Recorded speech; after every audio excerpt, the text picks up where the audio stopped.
more than 20 years ago, a study changed the perception of hormonal treatment for menopause in a big way, pointing to increased risks of breast cancer or cardiovascular diseases. But now new data has completely changed the outlook on how to treat the many symptoms of menopause. To talk more about this important issue, we can bring in France 24's Julia Seeger. Julia, firstly, let's dumb it down for me and the rest of the viewers. What exactly is menopause? Actually, it's a very good question because we don't often talk about menopause, do we? It's still very much taboo in our society, unfortunately. But menopause is a natural process that occurs with aging when the ovaries no longer function. And it's characterized, of course, by the end of the menstrual cycle.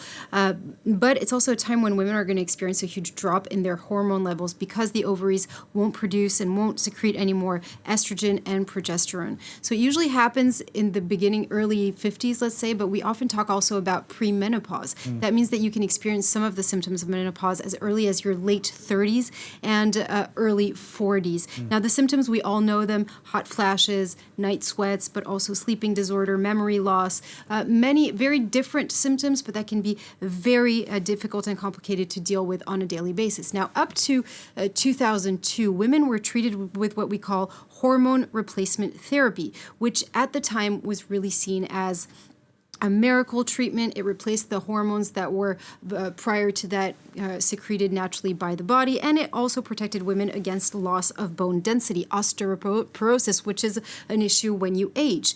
Now, what happened in 2002? Well, an American study published by the Women's Health Initiative established a huge link, at least a strong link, let's say, between menopausal hormonal therapy and increased risk of breast cancer and cardiovascular disease. And that created a general panic, let it be here in France or in the United States, among health professionals, but also among patients. So there was a huge loss of confidence.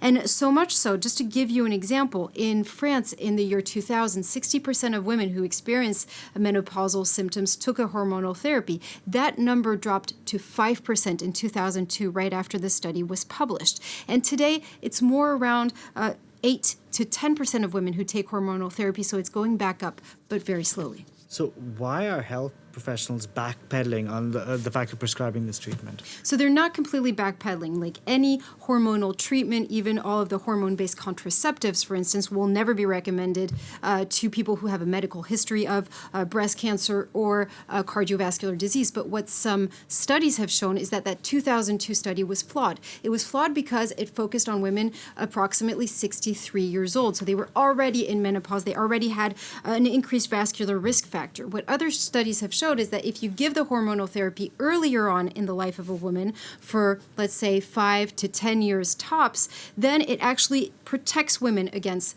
cardiovascular disease. So quite the opposite. And as we know, it can also protect her against osteoporosis, as I said. Now, it was also flawed because it was conducted in the United States. And in the US, hormonal therapy is administered orally. So that means that you have to take a pill. It goes through your liver, and that modifies blood clotting. Now, in France, it's actually administered dermally, so through your skin.